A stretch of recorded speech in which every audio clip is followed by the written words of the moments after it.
Assalamualaikum warahmatullahi wabarakatuh. Alhamdulillahi rabbil alamin, wa bihi nasta'inu ala umuri dunya waddin. Ashhadu an la ilaha illallah wahdahu la syarika lah, wa ashhadu anna Muhammadan abduhu wa rasuluh. Allahumma salli wa sallim ala nabiyyina Muhammad wa ala alihi wa ashabihi ajma'in. Rabbi shrah li sadri wa yassir li amri wahlul 'uqdatam min lisani yafqahu qawli. Amma ba'd. Jemaah subuh yang dirahmati Allah, di antara perkara penting yang dibutuhkan pada hari kiamat nanti itu adalah syafaat. Allah menjadikan syafaat itu sebagai rahmat bagi orang-orang yang beriman. Syafaat itu bukan untuk seluruh alam. Jadi tidak ada syafaat bagi orang kafir, orang musyrik, orang-orang yang gemar berbuat maksiat dan tetap dalam kemaksiatannya, kecuali setelah Allah mengizinkan. Hadirin, karena agungnya perkara syafaat itu, Allah Subhanahu wa taala menyebutkan di dalam banyak ayat-ayat Al-Qur'an. Allah Subhanahu wa taala mengetahui bahwa manusia yang berada dalam kesulitan di hari kiamat itu betul-betul membutuhkan syafaat.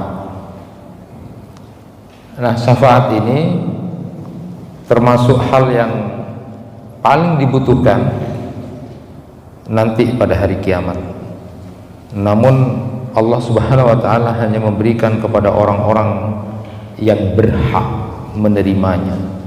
Allah Maha mengetahui hamba-hambanya yang kemudian berhak untuk mendapatkan syafaat itu, dan Allah Subhanahu wa taala yang meridainya. Saya ingin bacakan beberapa ayat Al-Qur'an dulu untuk memberikan sebuah gambaran tentang syafaat. Di dalam Quran surat Al-Baqarah 255 yang sudah sering kita baca juga, man dalladzi yashfa'u indahu illa bi'idnih ya'lamu ma baina aydihim wa ma khalfahum wa la yuhituna bi syai'in min ilmihi illa bima syaa'. Allah Subhanahu wa taala berfirman, tidak ada yang dapat memberi syafaat di sisinya tanpa izinnya. Dia mengetahui apa yang di hadapan mereka dan apa yang di belakang mereka, dan mereka tidak mengetahui sesuatu apapun tentang ilmunya melainkan apa yang dia kehendaki. Di dalam ayat yang lain misalnya disebutkan dalam Quran surat Maryam ayat 85 sampai 87 itu, yauma nahsurul muttaqina ila rahmani wafda wa nasuqul mujrimina ila jahannama wirda la yamlikuna as-safa'ata illa man ittakhadha 'inda ar-rahmani ahda. Ingatlah, kata Allah, pada hari ketika kami mengumpulkan orang-orang bertakwa kepada Allah yang Maha Pengasih, bagaikan kafilah yang terhormat, dan kami akan menggiring orang-orang yang durhaka ke neraka jahanam dalam keadaan dahaga. Mereka tidak berhak mendapatkan syafaat atau tidak berhak untuk mendapatkan pertolongan kecuali orang yang telah mengadakan perjanjian di sisi Allah yang Maha Pengasih. Gitu di dalam Quran surat Maryam ayat 85 sampai 87. Ada lagi misalnya di dalam Quran surat An-Najm ayat 26. wa kam mim malakin fis samawati la tughni syafa'atuhum syai'a illa min ba'di an ya'dana Allahu liman yasha'u wa yarda. Allah Subhanahu wa taala berfirman, dan betapa banyak malaikat di langit, syafaat atau pertolongan mereka sedikit pun tidak berguna kecuali apabila Allah telah mengizinkan, dan hanya bagi siapa yang Dia kehendaki dan Dia ridhoi. Quran surat An-Najm 26. Jamaah yang dirahmati Allah, ayat-ayat yang saya bacakan tadi itu menjelaskan bahwa Allah lah pemberi syafaat yang pertama sekaligus yang terakhir bagi hamba-hambanya. Allah Subhanahu wa taala juga menjelaskan bahwa syafaat itu adalah perkara yang sangat besar yang hanya ditentukan Allah Subhanahu wa taala sendiri. Allah lah yang memilih siapa di antara hamba-hambanya yang dikehendakinya untuk diizinkan menjadi pemberi syafaat pada hari kiamat. Tidak diragukan lagi bahwa pemberi syafaat terbesar atas izin Allah nanti adalah junjungan kita Nabi Muhammad SAW. Atas izin Allah beliau nanti akan memberikan syafaat terbesar di waktu-waktu penting seperti di mizan dan sirat. Nah, inilah pembahasan yang akan kita kaji pada kesempatan kali ini. Sebagaimana yang sudah pernah saya sampaikan ketika Anas bin Malik radhiyallahu an pernah dia bercerita, sa'altun Nabi sallallahu alaihi wasallam ayyasfa'ali yaumal qiyamah. Anas bin Malik itu bercerita, saya pernah meminta kepada Nabi sallallahu alaihi wasallam agar beliau memberikan syafaatnya nanti di hari kiamat. Faqal ana fa'il. Lalu kemudian Rasulullah menjawab, iya, nanti akan aku berikan syafaat. Qala qultu ya Rasulullah fa aina atlubu. Aku lalu kemudian bertanya, kata Anas bin Malik, ya Rasulullah, di mana aku bisa minta syafaatmu? Qal utlubni awwala ma tatlubuni 'ala sirat. Nanti kata Rasulullah sallallahu alaihi wasallam, mintalah padaku pertama kali di sirat. Qala qultu fa illam alqaka 'ala sirat. Bagaimana ya Rasulullah kalau tidak bertemu engkau nanti di sirat? Qala fa'atlubni indal mizan. Maka kemudian Rasulullah menjawab, nanti di mizan. Qultu fa illam alqaka indal mizan. Kalau tidak ketemu nanti di mizan bagaimana? Qala fa'atlubni indal haud. Fa inni la ukhtiru hadhihi salasa al mawatin. Kalau nanti tidak ketemu di mizan, kata Rasulullah, maka mintalah nanti di haud, telagaku. Itulah kemudian 3 tempat yang disebutkan oleh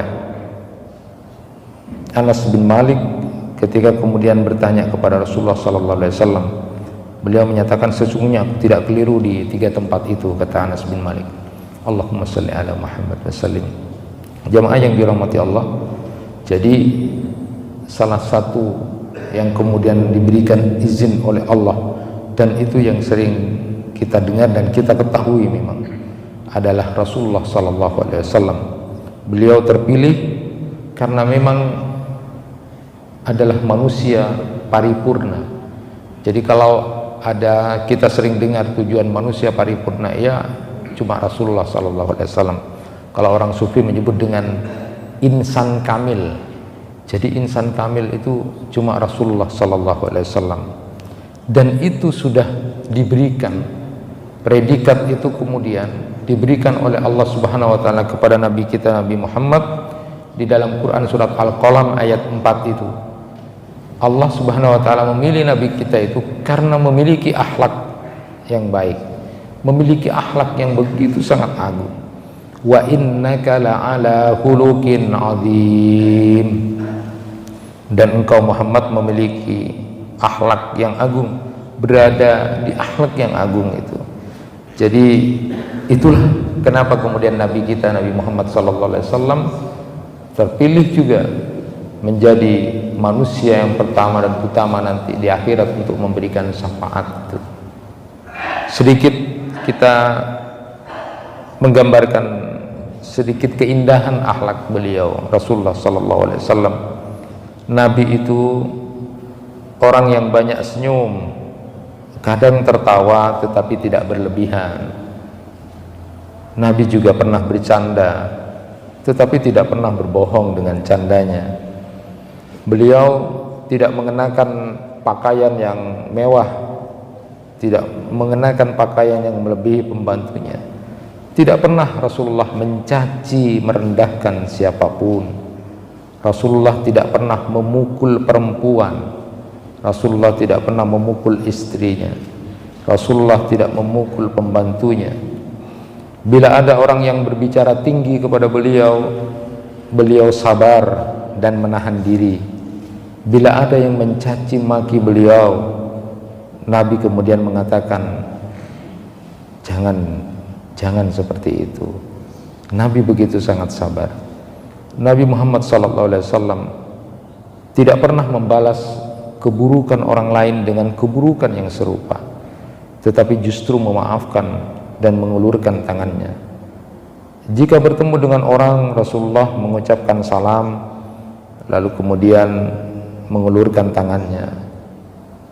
Nabi SAW selalu berzikir, mengingat Allah saat duduk, saat berdiri, saat berbaring, saat berjalan. Jika ada orang yang duduk menunggunya ketika sedang sholat, beliau mempersingkat sholatnya, lalu menemuinya sambil mengatakan, apa ada yang bisa saya bantu? Begitu indahnya Rasulullah SAW akhlaknya. Allahumma salli ala Muhammad wasallim. Saat beliau mendengar cucunya menangis, beliau pun menyegerakan sholat, lalu menemui dan menggendongnya. Saat masuk dalam satu majelis, kemudian Rasulullah SAW duduk di tempat yang beliau temui. Bila ada orang yang meninggal, beliau ikut mengiring jenazahnya. Jika ada orang sakit, beliaulah orang yang pertama kali datang dan menjenguk sahabatnya. Luar biasa yang dilakukan oleh Rasulullah SAW. Beliau sering duduk dalam posisi yang sama dengan orang-orang miskin, orang-orang fakir, dan mengambilkan makanan dengan tangannya sendiri. Beliau suka silaturahim pada sahabatnya walaupun sebentar. Senang pada orang-orang yang memiliki akhlak yang baik, tetapi tetap juga berbuat baik kepada orang yang tidak baik. Tidak pernah bertindak kasar kepada siapapun. Suka memaafkan orang yang minta maaf. Hatta orang yang mau membunuh beliau pun dimaafkan. Nabi mencuci pakaiannya sendiri. Nabi menambalnya, memperbaiki alas kakinya, melayani dirinya sendiri, memberi makan untanya, menggiling gandum dengan tangannya sendiri, dan membawa barang kemana beliau suka sendiri juga. Beliau melayani diri sendiri dan tidak pernah mau merepotkan orang lain. Nabi menikmati makanan yang dimasak keluarganya dan tidak pernah mengatakan, aku tidak suka makanan ini, aku tidak suka masakan ini. Meskipun beliau seorang pemimpin besar, rumahnya tidak dijaga siapapun. Begitu juga dalam keadaan apapun beliau selalu minta pertolongan kepada Allah. Beliau juga selalu memperhatikan orang-orang yang ada di sekitarnya, sampai pun cerita yang luar biasa, beliau sendiri yang memberikan seorang tua yang buta di pojok pasar padahal orang itu selalu mencaci dan merendahkan Rasulullah. Allahumma salli ala Muhammad wa sallim. Begitu indah akhlak Rasulullah sallallahu alaihi wasallam, maka pantas kalau Nabi kita Nabi Muhammad sallallahu alaihi wasallam terpilih untuk memberi syafaat terbesar di akhirat dengan izin Allah. Ma'asyiral muslimin rahimakumullah, apa itu syafaat? Ar-Raghib Al-Asfahani dalam Al-Mufradat fi Gharibil Quran menyebutkan bahwa syafaat itu bergabung dengan lainnya sebagai penolongnya, dan paling sering digunakan bergabungnya yang lebih mulia kedudukannya kepada yang lebih rendah. Di antaranya adalah syafaat pada hari kiamat. Jadi secara istilah, syafaat itu adalah memintakan untuk orang lain agar mendapatkan manfaat atau terhindar dari mudarat. Nah, apa contohnya? Contoh untuk mendapatkan manfaat adalah syafaat Nabi Sallallahu Alaihi Wasallam kepada penduduk surga agar segera memasukinya. Dan contoh menolak mudarat itu adalah syafaat Nabi Sallallahu Alaihi Wasallam bagi orang yang sudah pantas dan layak masuk neraka agar tidak masuk neraka. Berdasarkan ayat-ayat Al-Quran dan hadis-hadis Nabi Sallallahu Alaihi Wasallam, bahwa syafaat itu syaratnya adalah pertama, izin Allah kepada pemberi syafaat. Jadi tidak sembarang kemudian diberikan untuk memberi syafaat itu. Ada izin Allah kepada pemberi syafaat. Yang kedua, Allah ridho terhadap pemberi syafaat dan yang akan diberi syafaat. Nah, dalam hadis yang sangat panjang itu Rasulullah SAW bersabda, saya ambil di antaranya beliau Rasulullah SAW bersabda, fa'asta'dinu ala rabbi fayu'dhan li wa yulhimuni mahamida ahmaduhu biha. Maka aku meminta izin kepada Rabbku, kata Rasulullah, lalu diizinkan bagiku dan Allah memberikan ilham kepadaku berupa pujian kepadanya sehingga aku memuji Allah dengannya. Jadi Rasulullah SAW diberikan izin. Rasulullah minta izin kepada Allah untuk memberikan syafaat kepada orang-orang yang dipilih nanti oleh Rasulullah SAW. Di antaranya disebutkan oleh Rasulullah SAW, as'adun nas bi syafaati yaumal qiyamah man qala la ilaha illallah khalisan min qalbihi. Orang yang paling berbahagia nanti akan memperoleh syafaatku pada hari kiamat adalah orang yang mengucapkan kalimat la ilaha illallah ikhlas dari lubuk hatinya. Jadi nanti yang akan mendapatkan syafaat itu adalah orang-orang yang punya tauhid. Jadi catatan pertama yang harus kita pahami, yang diridhoi nanti oleh Allah akan mendapatkan syafaat itu adalah orang-orang yang memiliki tauhid. Ulama kemudian membagi syafaat Rasulullah itu terbagi kepada dua macam, syafaat khusus dan syafaat umum. Hadirin, syafaat khusus Nabi Sallallahu Alaihi Wasallam itu adalah pertama syafaat uzma. Jadi syafaat yang khusus Nabi Sallallahu Alaihi Wasallam itu yang pertama adalah syafaat uzma. Ini yang disebut dengan syafaat besar, syafaat agung. Syafaat yang kemudian hanya diberikan Allah kepada Rasulullah SAW.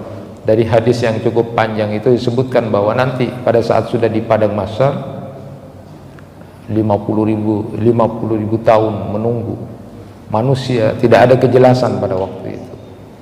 Lalu kemudian ada yang berkomentar, ini gimana, minta tolong saja kepada ayah kita, kepada Adam. Begitu kepada Adam juga sama, menolak. Adam tidak berani karena banyak kesalahan dosa, disebutkan ada Allah sempat murka gitu.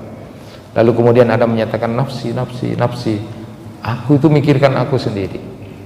Terus kepada yang nabi yang lain saja gitu, pada rasul yang lain, kepada Nuh sama juga begitu menolak, kepada Nabi Ibrahim sama juga menolak, kepada Nabi Musa sama menolak, kepada Nabi Isa menolak juga. Semuanya menolak. Baru kemudian kepada Rasulullah sallallahu alaihi wasallam. Saat itulah kemudian Rasulullah sallallahu alaihi wasallam sujud kepada Allah Subhanahu wa taala, lalu kemudian memohon kepada Allah Subhanahu wa taala. Saya ambil potongan hadis itu. Rasulullah sallallahu alaihi wasallam bersabda, "Ana sayyidun nas yaumal qiyamah. Wa la tadruna mimma dzalik. Yajma'ullahu an-nas al-awwalina wal akhirina fi sa'idin wahidin yusmi'uhum ad-da'i wa yanfuduhum al-basar wa tadnu syamsu fayablugan nas minal wam wal karb ma la yutiquna wa la yahtamilun." Rasulullah bersabda, aku itu adalah pemimpin manusia pada hari kiamat. Tahukah kalian kenapa Allah mengumpulkan manusia pertama dan yang terakhir dalam satu tanah lapang? Mereka dilihat oleh yang melihat dan mereka semua mendengar seruan yang menyeru. Matahari mendekati mereka, duka dan musibah menimpa mereka. Mereka tidak kuat dan tidak mampu menanggungnya. Lalu kemudian diceritakan tadi bahwa ada orang yang minta aja sama Adam, ayah kita sama, nafsi, nafsi, nafsi. Nah, saat Nabi Muhammad SAW kemudian diminta, lalu kemudian Nabi Muhammad sujud, lalu kemudian Allah berfirman, ya Muhammad, irfa' rasaka, sal tu'tah wasfa tasaffa, fa'arfa'u ra'si fa'akul ummati ya Rab, ummati ya Rab, ummati ya Rab. Fayuqal ya Muhammad adkhil min ummatika man la hisaba alaihim minal babil ayman min abwabil jannah wa hum syuraka'un nas fima siwa dzalik minal abwab. Allah Subhanahu wa taala kemudian berfirman, ya Muhammad, bangun, bangun, mintalah, pasti akan aku beri, kata Allah.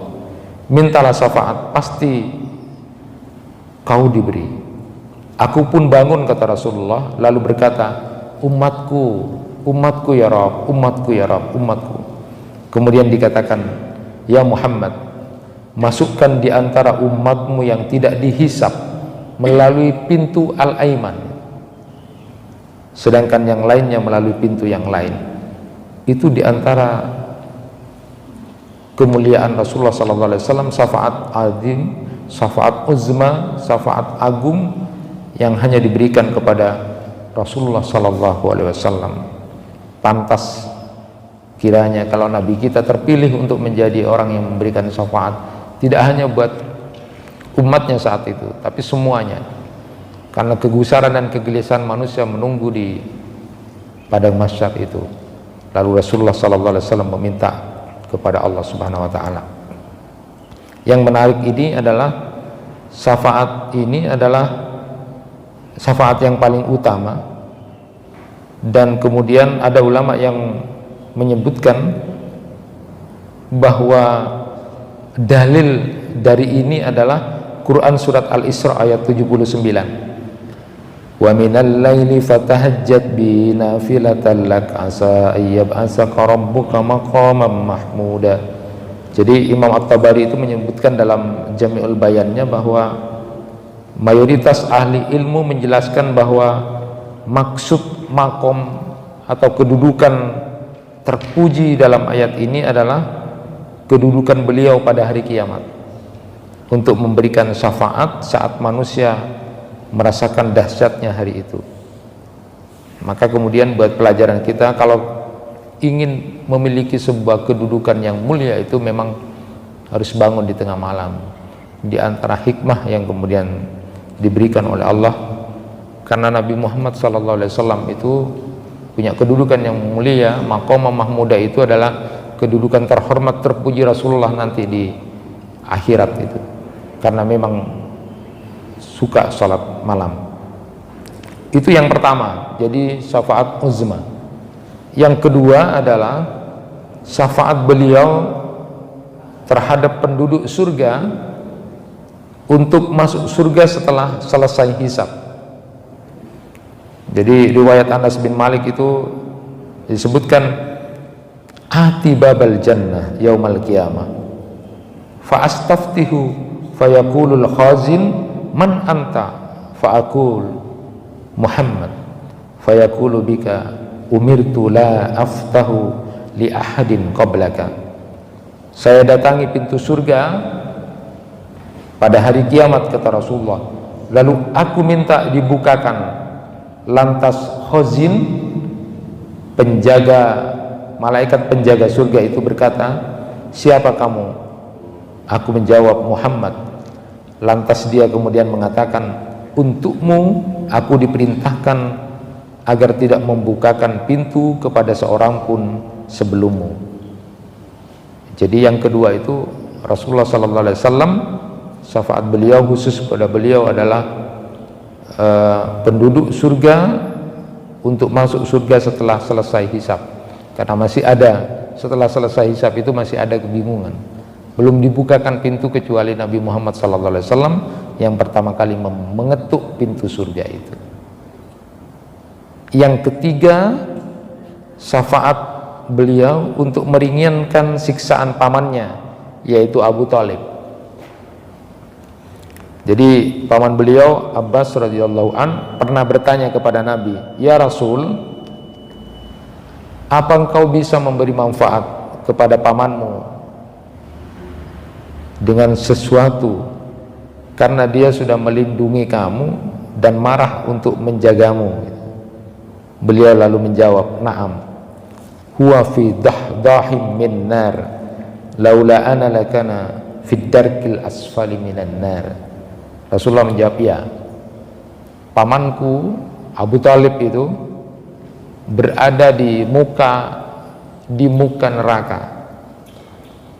Andaikan tidak dengan syafaatku maka berada di kerak yang paling dalam. Itu khusus, syafaat khusus untuk Abu Thalib, paman beliau yang sudah membela dan menjaga Rasulullah SAW, tetapi karena tidak masuk Islam maka kemudian tetap masuk neraka. Tetapi kemudian apa yang diberikan oleh Rasulullah, syafaat Rasulullah, apakah ada gunanya gitu? Ketika Abbas paman beliau bertanya, iya, kata Rasulullah, jadi cuma di permukaan neraka. Dan di permukaan neraka itu dalam riwayat yang lain disebutkan, saat sudah di permukaan neraka kemudian hanya kakinya saja, maka saat itu melelehlah semua isi otaknya, lalu kemudian semua juga perutnya isinya meleleh, tetapi tidak mati, dihidupkan lagi. Dan itu sudah mengira siksaan yang paling berat, padahal itu adalah siksaan yang paling ringan di neraka. Nah, apa syafaat umum Rasulullah SAW? Kalau tadi syafaat khusus yang diberikan Allah kepada Nabi Muhammad, nah syafaat-syafaat umum yang diberikan oleh Allah kepada Nabi Muhammad SAW, yang pertama adalah syafaat untuk mengangkat derajat sebagian ahli surga berdasarkan doa Nabi SAW untuk Abu Salamah agar diangkat derajatnya di surga. Ini sudah kita pahami bersama bahwa nanti di surga pun ada grade, ada level, dan Allah Subhanahu wa taala memberikan kepada Nabi Muhammad untuk mendoakan siapa saja dari umatnya yang mau diangkat derajatnya di surga itu. Kemudian yang kedua, syafaat untuk masuknya sebagian kaum mukmin ke surga tanpa hisab. Ini luar biasa. Wa adani rabbi ayyudkhilal jannata min ummati sab'ina alfan la hisaba alaihim wala adaba ma'a kulli alfin sab'una alfan wa salasu hasayatin min hasayatihi. Rabbku menjanjikanku, kata Rasulullah, untuk memasukkan ke surga 70.000 umatku tanpa hisab dan tanpa azab, bersama setiap 1.000 tambahan 70.000 dan 3 cakupannya. Ini luar biasa. Rasulullah SAW ketika ditawari apakah umatnya nanti akan masuk surga separuh atau diberikan syafaat, Rasulullah kemudian memilih untuk memberikan syafaat, karena kalau syafaat itu umum ya. Yang ketiga, syafaat untuk pelaku dosa besar. Ini sudah disepakati oleh kalangan sahabat, tabi'in dan imam yang 4 sesuai dengan sabda Nabi sallallahu alaihi wasallam, syafaati li ahlil kabairi min ummati, syafaatku untuk pelaku dosa besar dari umatku. Dan kemudian 2 syafaat yang disebutkan oleh Imam An-Nawawi dalam Syarah Muslim beliau, begitu juga dalam kitab Fathul Barinya Ibnu Hajar, juga Ibnu Katsir dalam An-Nihayah fil Fitan wal Malahim itu menyebutkan syafaat kepada kaum yang diperintahkan untuk dimasukkan ke neraka agar tidak masuk neraka. Jadi ada umatnya Nabi Muhammad yang sudah pantas dan memang akan masuk neraka sesuai dengan penimbangan amal itu, tetapi kemudian oleh syafaat Rasulullah SAW tidak jadi masuk neraka. Dan yang kedua adalah syafaat kepada kaum yang kebaikannya dan keburukannya sama. Jadi di Ahlul A'raf itu yang kita bahas kemarin, nanti atas syafaat Rasulullah kemudian dimasukkan ke surga. Nah, itu hadirin tentang syafaat umum yang ada pada diri Rasulullah SAW. Ada hal yang perlu diketahui bahwa syafaat-syafaat selain Nabi SAW ada yang diizinkan untuk memberi syafaat. Malaikat, rasul yang lain, sahabat, para syuhada dan kekasih Allah. Saya ingin sampaikan siapa lagi yang bisa memberi syafaat itu. Yang pertama adalah para syuhada, orang-orang yang mati syahid itu. Yusaffa'us syahidu fi sab'ina min ahli baitihi. Orang yang syahid itu akan memberikan syafaat kepada 70 anggota keluarganya. Jadi selain Nabi Muhammad, atas izin Allah, Allah mengizinkan memberi syafaat kepada para syuhada itu, orang-orang yang mati dalam jihad itu, kepada 70 anggota keluarganya. Yang kedua, para penghafal Quran. Penghafal Quran ini tapi mengamalkan apa yang ada di dalam Al-Quran. Syaratnya mengamalkan. Itu dalam hadis disebutkan, siapa yang menghafal Quran lalu kemudian dia dalam kehidupan kesehariannya menghalalkan apa yang dihalalkan oleh Allah, mengharamkan apa yang diharamkan oleh Allah, jadi mengamalkan apa yang dalam Quran, maka dia diberi kesempatan untuk memberikan syafaat kepada 10 anggota keluarganya. 10 anggota keluarganya. Maka berbahagialah kalau kemudian memiliki keturunan anak-anak soleh yang bisa menghafal Al-Quran, lalu kemudian dia menjadi orang yang alim dengan Qurannya itu, mengamalkan dengan Qurannya. Catatannya mengamalkan, bukan cuma sekedar hafal. Maka dia diberi kesempatan untuk memberi syafaat kepada 10 anggota keluarganya.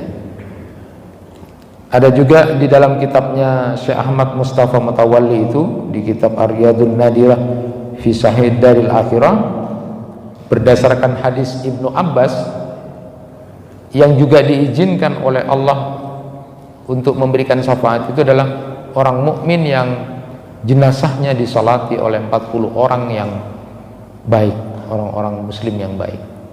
Kalau di dalam riwayatnya Aisyah itu adalah jenazah yang disolati oleh 100 orang muslim yang baik. Itu yang diizinkan, diberikan kesempatan untuk memberi syafaat dengan catatan dia tidak mensekutukan Allah.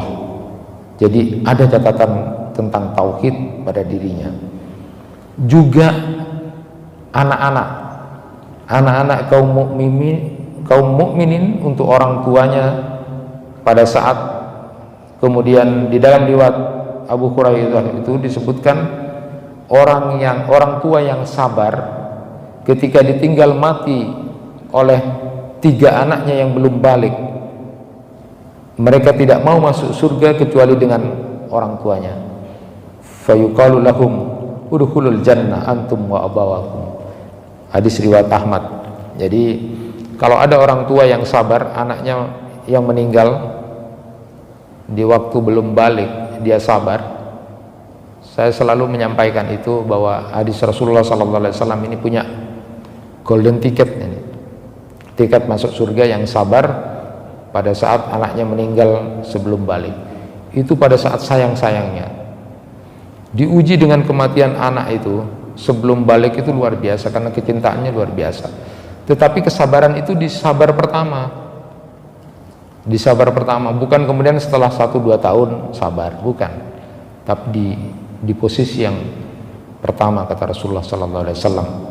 Kalau orang tua ini sabar dengan ujian yang berat begitu sampai anaknya, maka kemudian nanti di akhirat ketika anak-anak disuruh masuk surga, maka mereka tidak mau kalau tidak sama orang tua mereka. Lalu kemudian Allah mengizinkan, masuklah ke surga bersama orang tua kamu. Jadi ini juga perhatian tentang kesabaran. Satu, tentang upaya orang tua agar anak-anaknya menjadi anak-anak yang hafal Quran dan bisa menjalankan agama dengan benar. Itu juga diberikan izin untuk memberikan syafaat. Nah, apa amalan-amalan penting untuk pemberi syafaat ini atau mendapatkan syafaat ini, dan penguat untuk mendapatkan syafaat? Yang pertama adalah membaca Al-Quran dan puasa. Jadi itu di dalam hadis disebutkan as-siyam wal Quran yasfa'ani lil abdi yaumal qiyamah.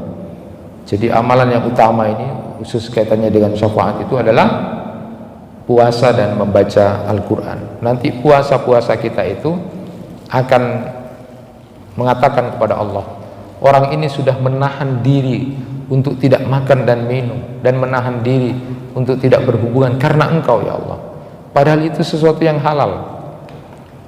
Maka memberi syafaat puasa-puasa itu. Lalu kemudian orang ini suka baca Al-Quran, bahkan di malam hari menjaga kantuknya untuk membaca Al-Quran. Maka bacaan Quran dengan puasa itu memberi syafaat.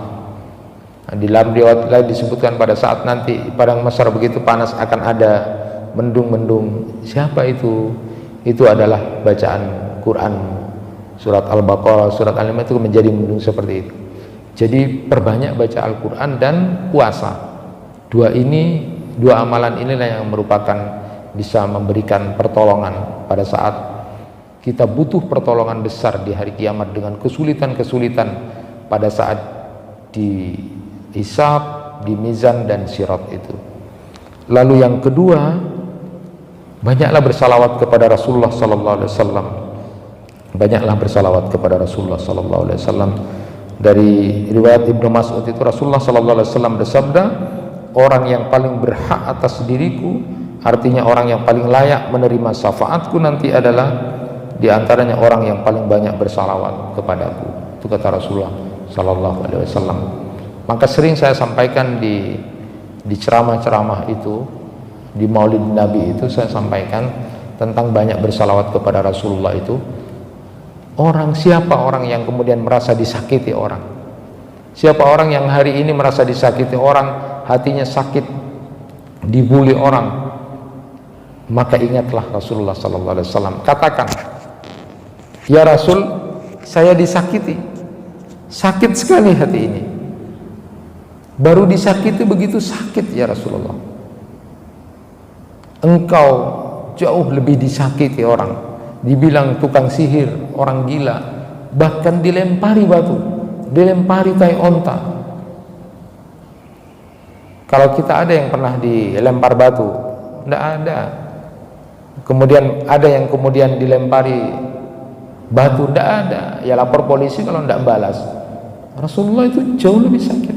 Maka kemudian sambil mengatakan pada diri sendiri untuk bersabar, Allahumma salli ala Muhammad wa sallim, maka pantas engkau ya Rasulullah menjadi orang utama dan pertama itu. Sabar sekali engkau ya Rasulullah, aku baru digituin orang saja sudah sakit. Rasulullah sallallahu alaihi wasallam juga menahan lapar begitu, sampai kemudian batu kerikil ada di perutnya.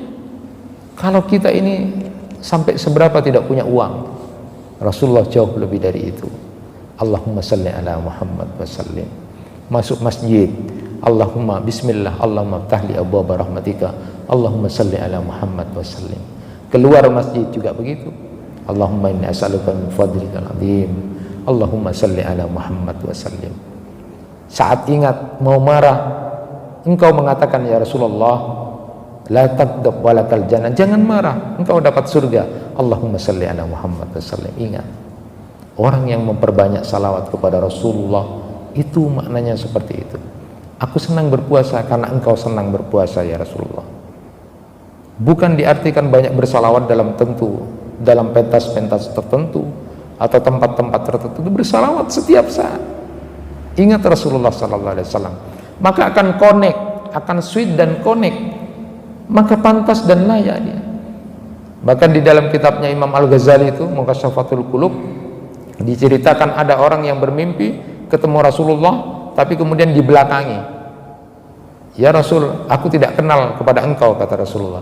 Lalu orang itu mengatakan, bukankah seorang Rasul itu kenal umatnya, jauh lebih kenal dari seperti ibu kepada anaknya. Kenapa engkau tidak kenal? Karena aku tidak kenal pada kamu.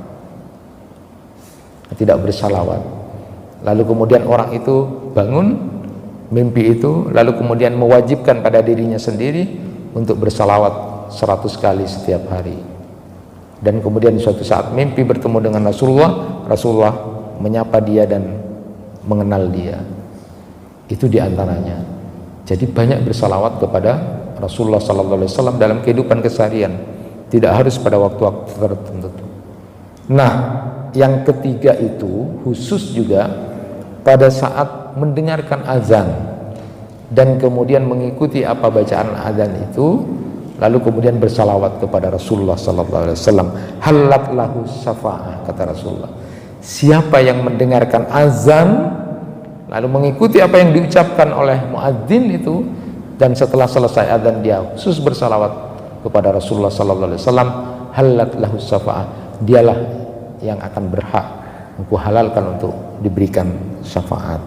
Itu diantara 3 amalan yang harus kita kuatkan, yaitu membaca Al-Quran dan puasa, bersalawat kepada Rasulullah yang banyak di setiap saat dan di setiap waktu. Lalu kemudian pada saat mendengarkan azan, kita selesai itu membaca salawat kepada Rasulullah SAW. Hadirin, puncak syafaat adalah sebenarnya syafaat dari yang paling penyayang di antara yang penyayang, yaitu Allah Subhanahu wa Ta'ala, yang memiliki kesempurnaan kasih sayang dari yang paling penyayang di antara yang penyayang. Jadi dengan kasih sayang Allah Subhanahu wa Ta'ala, tidak tersisa nanti di neraka, tidak tersisa nanti di neraka satupun orang yang pernah bersaksi tidak ada Tuhan kecuali Allah. Tidak ada satupun manusia yang tersisa di neraka kalau dia pernah bersyahadat karena kasih sayang Allah yang sangat luar biasa di antara yang penyayang. Karena pemilik kesempurnaan syafaat itu adalah Allah Subhanahu wa Ta'ala. Nanti dientas orang-orang itu setelah kemudian disiksa di neraka sebelumnya, tetapi karena kasih sayang Allah yang luar biasa, pemilik syafaat yang paling sempurna adalah Allah, nanti tidak ada satupun di neraka orang yang pernah mengatakan syahadat tauhid kepada Allah dientas. Allah Subhanahu wa Ta'ala berfirman, qulillah syafa'ah jami'a lahu mulkus samawati wal ard summa ilaihi turja'un. Az-Zumar ayat 44. Katakanlah, syafaat pertolongan itu hanya milik Allah semuanya. Dia memiliki kerajaan langit dan bumi, kemudian kepadanya kamu akan dikembalikan. Az-Zumar 44. Itu yang bisa disampaikan. Mudah-mudahan kita termasuk hamba-hamba Allah yang nanti diberikan syafaat oleh Allah lalu kemudian bisa diberikan syafaat oleh Rasulullah SAW, terpilih menjadi orang-orang yang terpilih mendapatkan pertolongan dari Rasulullah SAW atas izin Allah. Kurang lebihnya mohon maaf. Assalamualaikum warahmatullahi wabarakatuh.